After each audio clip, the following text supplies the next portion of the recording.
नमस्कार। आज घंटी बजाओ के इस खास हिस्से में हम अपने पिछले कार्यक्रम मास्टर स्ट्रोक का नाम ले रहे हैं। तो आप पूछेंगे क्यों, तो हम आपको बता दें कि आपको आगे रखने के लिए। मैं अखिलेश आनंद हूं और लेकर आ गया हूं घंटी बजाओ का यह स्पेशल हिस्सा, जिसमें हम पश्चिमी भारत की बात करते हैं।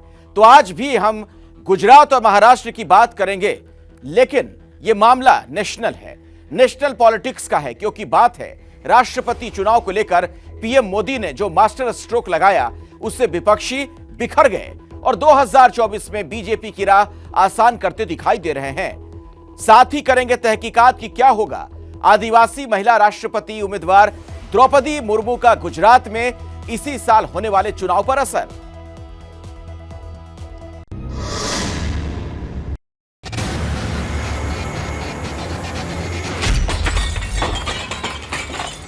एक मास्टर स्ट्रोक से विपक्ष बिखर गया।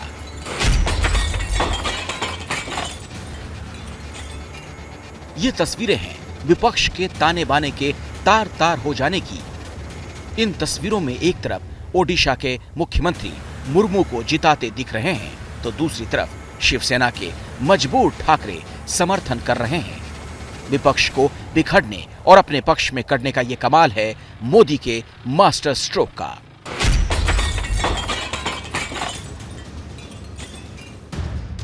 अब देखिए द्रौपदी मुर्मू के आवास की ये तस्वीरें, जहां 21 तारीख के बाद से द्रौपदी मुर्मू रहने वाली नहीं हैं, क्योंकि उनका अगला पता होगा राष्ट्रपति भवन का।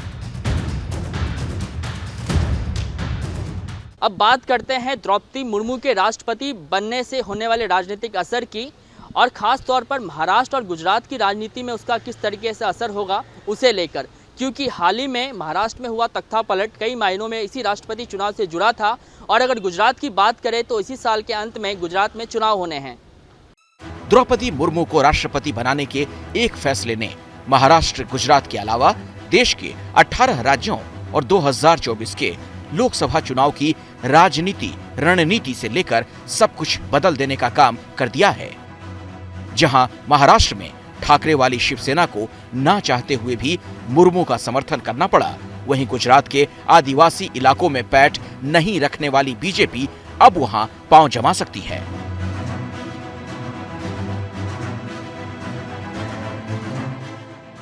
सरकार में कभी उद्धव को समर्थन देने वाली महाराष्ट्र कांग्रेस किस तरह उद्धव की पलटी से नाराज है, आप खुद देख सकते हैं।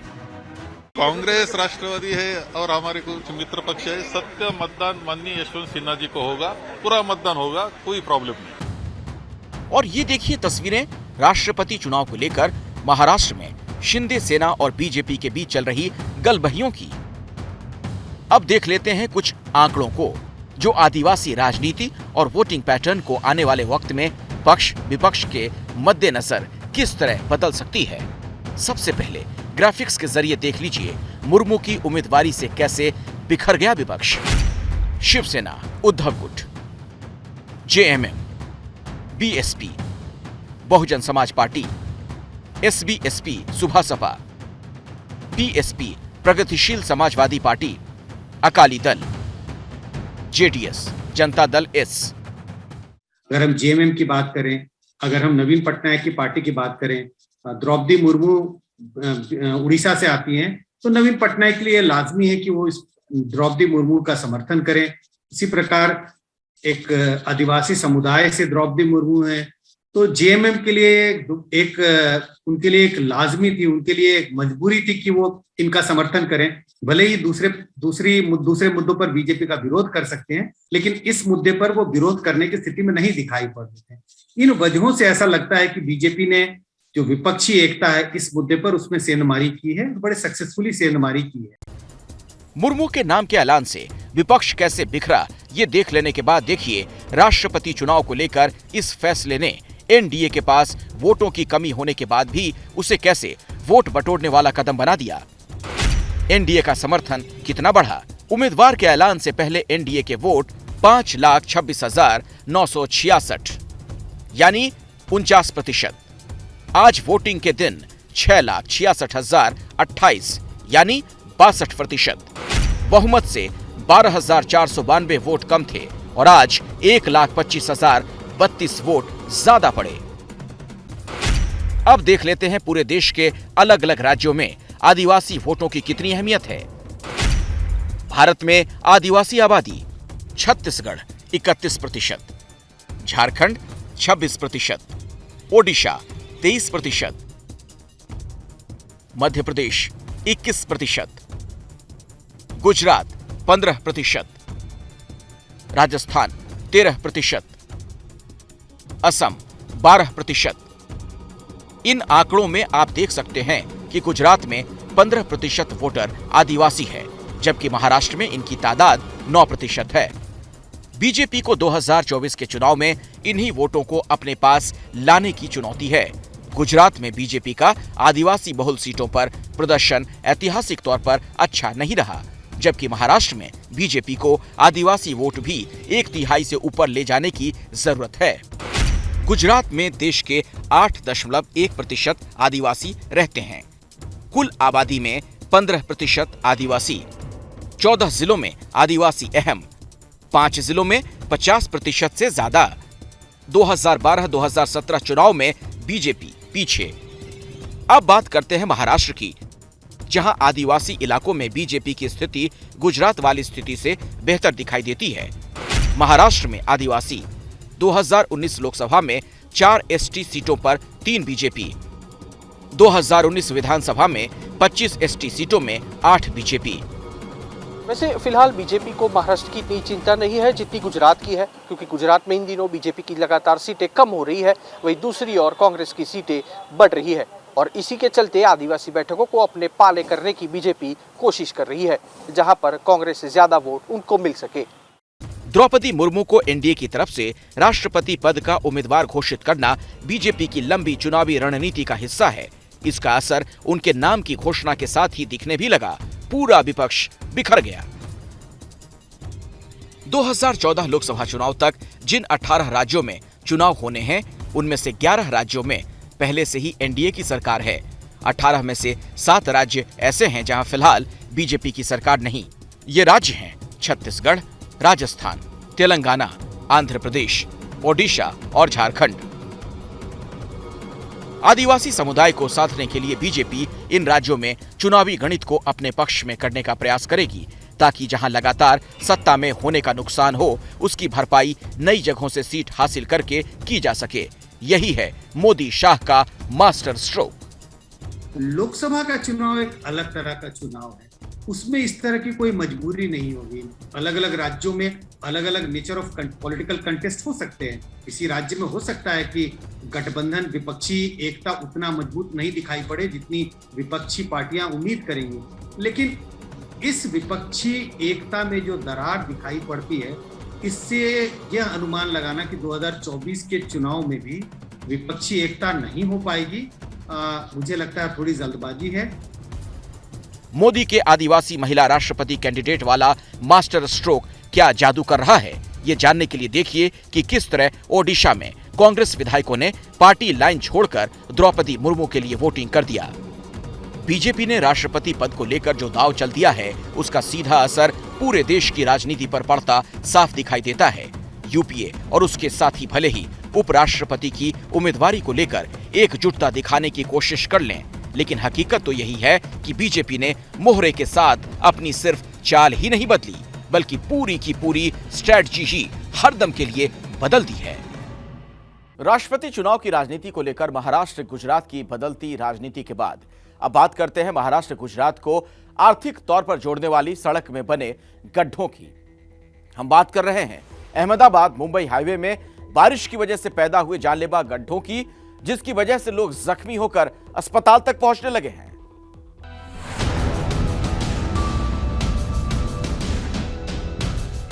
अपने स्क्रीन पर इस वक्त जो सड़क आप देख रहे हैं वो अहमदाबाद मुंबई हाईवे की रात की तस्वीर है।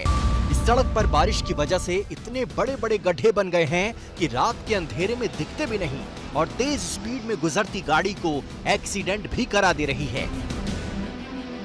मुंबई अहमदाबाद हाईवे पर बारिश की वजह से बने गड्ढे बेहद जानलेवा बनते जा रहे हैं। जिस सड़क पर तेज रफ्तार गाड़ियां दौड़ती हैं, वहां गड्ढों की वजह से एक्सीडेंट हो जाते हैं, लोगों की जान जा सकती है।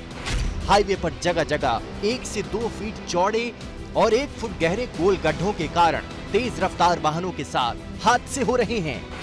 विरार क्षेत्र के खानीवाड़े टोल नाके के पास आधी रात करीब 12 बजे एक गड्ढे में कार का पहिया जाने से एक कार चालक घायल हो गया। सकवार गांव के सामाजिक कार्यकर्ता विक्की ठक्कर ने पुलिस की मदद से हादसे में घायल कार चालक को एम्बुलेंस बुलाकर अस्पताल पहुंचाया है। और अब बात महंगाई की। जनता पर आज से महंगाई का एक और वार हो गया और इस वार का सीधा असर आपके किचन पर होगा। आप देखिए महंगाई की घंटी बजाती हमारी ये रिपोर्ट।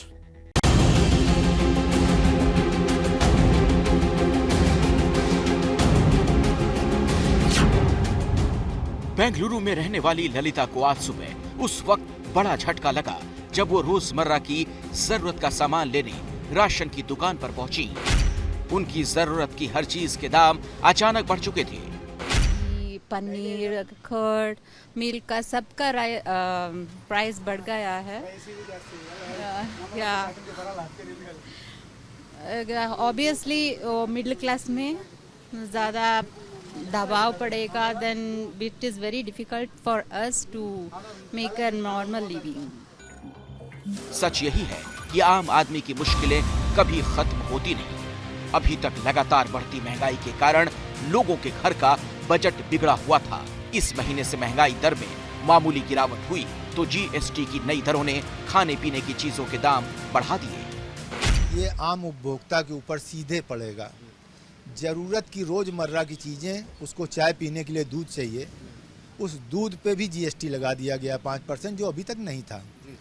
अब जो भी पराग का, निराला नगर या माई कौन सा आता, नमस्ते इंडिया दूध, इन सारे दूधों पे 5% जीएसटी लग गई है।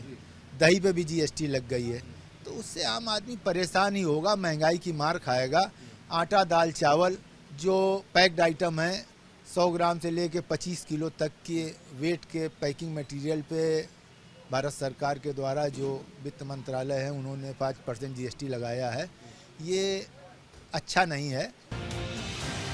दरअसल सरकार ने ये फैसला किया है कि अब पैकेट बंद और लेबल वाले खाद्य पदार्थों पर भी जीएसटी वसूला जाएगा, जिसका सीधा मतलब ये हुआ कि आटे से लेकर दूध, दही तक हर वो चीज महंगी हो गई जो हर दिन के इस्तेमाल में आती है।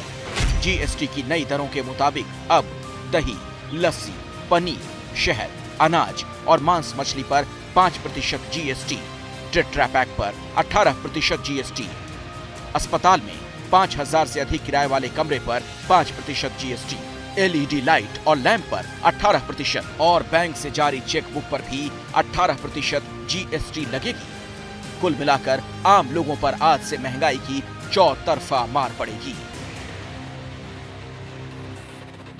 इस वक्त मौजूद हूँ मुंबई के एक सुपरमार्केट में और आप यहाँ पर ग्राहक हैं, खरीदारी कर रहे हैं। आप बताइए कि किस तरीके से जो नई दरें लागू की गई हैं उसके बाद आपके जेब पे किस तरीके से असर होगा? आम आदमी को परेशान तो झेलना पड़ता है। और देखिए अभी कोविड जैसे महामारी से थोड़ा उभरा है, उसके बाद इतनी बड़ी महामारी में इसके बाद महंगाई बढ़ा दिया गया है, ये अच्छा नहीं है। और आने वाले दिनों में ये स्पष्ट तौर पे साफ हो रहा है कि किस तरीके से जो महंगाई बढ़ेगी उससे इनके जेब पे असर पड़ना निश्चित है। कैमरामैन योगेंद्र गुप्ता के साथ कृष्णा ठाकुर, एबीपी न्यूज़, मुंबई।